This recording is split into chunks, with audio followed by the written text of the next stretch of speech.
Branch express courier private limited. Domestic international cargo. உங்கள் இல்லம் தேடி வந்து கொரியர் புக்கிங் டெலிவரி செய்து தரப்படும். வணக்கம். இன்றைய தலைப்புச் செய்திகள். நாடு முழுவதும் அனைத்து உயர்கல்வி நிறுவனங்களையும் கலைத்துவிட்டு ஒரே குடையில் கொண்டுவர மத்திய அரசு முடிவு. புதிய ஆணையம் அமைக்க அமைச்சரவை ஒப்புதல். இந்தியாவின் GSDP வளர்ச்சியில் பெரு மாநிலங்களை பின்னுக்கு தள்ளி தமிழகம் முதலிடம். மத்திய அரசின் ஆதரவில்லாமலேயே இந்த சாதனையை பெற்றுள்ளதாக முதலமைச்சர் பெருமிதம்.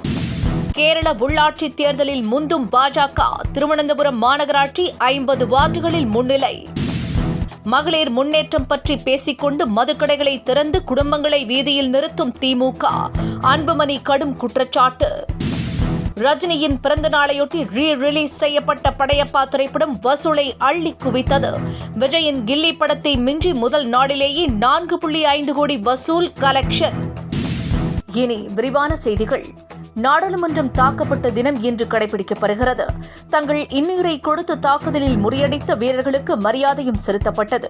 குடியரசு துணைத் தலைவர் CP ராதாகிருஷ்ணன், பிரதமர் நரேந்திர மோடி, ராகுல் காந்தி, சோனியா காந்தி, மத்திய அமைச்சர்கள் மற்றும் நாடாளுமன்ற உறுப்பினர்கள் அஞ்சலி செலுத்தினார்கள். முன்னதாக நாடாளுமன்ற வளாகத்தில் அணிவகுப்பு மரியாதையும் அளிக்கப்பட்டது.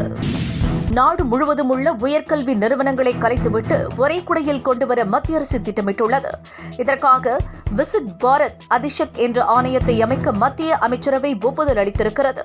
இதன் மூலம் UGC, AICTE, NCTE, மருத்துவம், சட்டம் உள்ளிட்ட ஆணையங்களின் செயல்பாடுகள் இனி ஒரே ஆணையமாக செயல்பட உள்ளது. இந்த மசோதாவை நடப்பு கூட்டத்தொடரிலேயே தாக்கல் செய்ய மத்திய அரசு முடிவு செய்திருக்கிறது. இந்தியாவின் GSDP வளர்ச்சியில் 16% தமிழகம் முதலிடம் பிடித்துள்ளதாக முதலமைச்சர் MK ஸ்டாலின் பெருமிதம் தெரிவித்துள்ளார். பெரு மாநிலங்களையெல்லாம் பின்னுக்கு தள்ளி தமிழகம் வானுயிர் சாதனையை படைத்துள்ளதாக முதலமைச்சர் குறிப்பிட்டுள்ளார். மத்திய அரசின் ஆதரவு பெருமளவு இல்லாமலேயே இந்த சாதனையை செய்துள்ளதாக கூறிய அவர், 2021-25 வரையிலான நிதியாண்டுகளில் மட்டுமே தமிழகத்தின் பொருளாதாரம் 10.5 லட்சம் கோடியாக உயர்ந்துள்ளதாக தெரிவித்திருக்கிறார். கேரளாவில் நடைபெற்ற உள்ளாட்சி தேர்தலில் பாஜக முந்துகிறது. திருவனந்தபுரம் மாநகராட்சிக்கு நடைபெற்ற தேர்தலில் மொத்தமுள்ள 101 வார்டுகளில் பாஜக 50 வார்டுகளில் முன்னிலை பெற்றுள்ளது. இடதுசாரி கூட்டணி 29 இடங்களிலும், காங்கிரஸ் கூட்டணி 19 இடங்களிலும் முன்னிலை பெற்றிருக்கிறது. மொத்தமுள்ள 6 மாநகராட்சிகளில் ஆளும் LDP கோழிக்கோட்டில் மட்டுமே முன்னிலையில் உள்ளது. கொல்லம், எர்ணாகுளம், திருச்சூர், கண்ணூர் மாநகராட்சிகளில் காங்கிரஸ் கூட்டணி முன்னிலையில் உள்ளது. திமுக தான் வாக்கு திருட்டில் ஈடுபட்டு வருவதாக அன்புமணி குற்றம் சாட்டியுள்ளார்.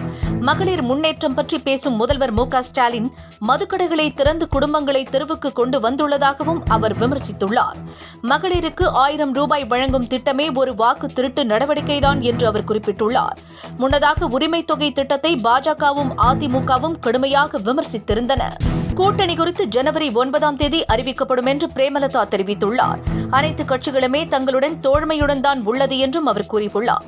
ஆனால் அதை கூட்டணி என்று கூற முடியாது என்று தெரிவித்த அவர், யாருடன் கூட்டணி, எத்தனை தொகுதிகள், வேட்பாளர்கள் யார் என்ற முழு விவரம் ஜனவரி 9ஆம் தேதி அறிவிக்கப்படும் என்று குறிப்பிட்டார்.